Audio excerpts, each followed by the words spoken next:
हाल में मौजूद सॼे ज़िले खां कई आयल मुंहिंजा मान वारा उस्ताद साहिबान, अस्सलाम वालेकुम। जिए पेटेलस जी परस्त सभ खां पहिरीं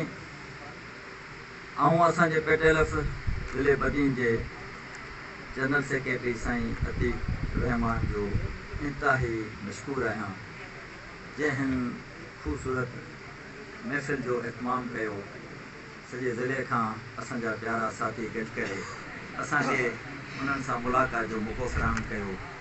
ऐं साईं अतीक रहमान अहिड़नि अमलनि में तमामु अॻिरो आहे। ऐं हीअ हिकिड़ी न पर अॻे बि साईं जेके अहिड़ियूं तमामु ख़ूबसूरत महफ़िलूं मचायूं जंहिंमें असां शरीक थियासीं।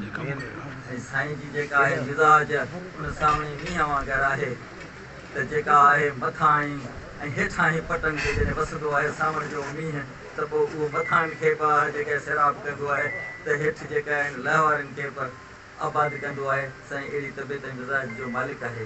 ऐं उनखां पोइ असांजे हीअ जेका तक़रीब आहे असांजा असांजे सथ जा साथी साईं ज़िले सदर नूरमोहम्मद सुंगरो साहिब ऐं असां मातरी तहरीक सां लाॻापियल असांजो पेटेलस जो अॻवान साईं अहसान जरवार साहिब जी मान में जेका आहे हीअ तक़रीब रखी वई आहे।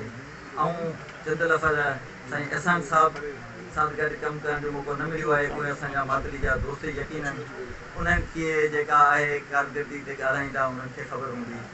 पर साईं नूर मोहम्मद साहिब जी जॾहिं बाडी जो हिसो थियसि त साईं जे बारे में असांजे हिकिड़े दोस्त जेको ॻाल्हि कई आहे त फुकरा तबियत जो मालिक आहे।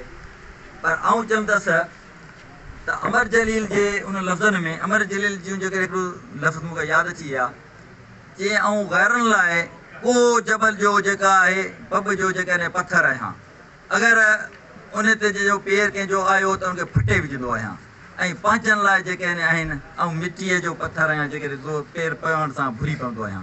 साईं जी जेका आहे नूर मोहम्मद जी तबियत इहा आहे। ज़िले खां जेके बि दोस्त ईंदा आहिनि साईं में जेको मूं ख़बर ॾिठो साईं खे चवंदा आहिनि त यार तूं जेकॾहिं आहीं इंतिहाई कुझु ज़िले जो सदर ऐं कुझु जज़्बात कुझु ॿियो, पर छाकाणि त ग़ुलाम रब्बानी आगरे जेकॾहिं चयो आहे त दुनिया में जेका आहे सभ खां क़ीमती शइ इंसान जी जान ऐं साह आहे। पर उनखां वधीक वरी उन अॻिते उनखे वज़ाइतो करे त न, उनखां वधीक ज़िंदगी जेका आहे तजुर्बो आहे। तजुर्बो ज़िंदगी ॾियण सां मिलंदो आहे। त साईं जेका आहे सॼी हयाती जेका आहे हिन तइलीम खाते खे ॾिनी, हिन उस्तादनि जे मामलनि खे ॾिनी।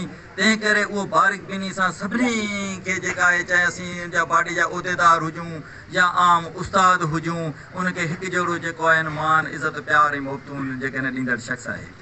ऐं असां साईं खे ख़ुशनसीब था सम्झूं। इहे ख़ुशनसीब इंसान आहिनि जंहिं पंहिंजी ज़िंदगी जूं 60 बहारूं अर्पे ऐं इंतिहाई शानदार तारीख़ लिखी जेके आहिनि उहे जेके रिटायर थिया आहिनि।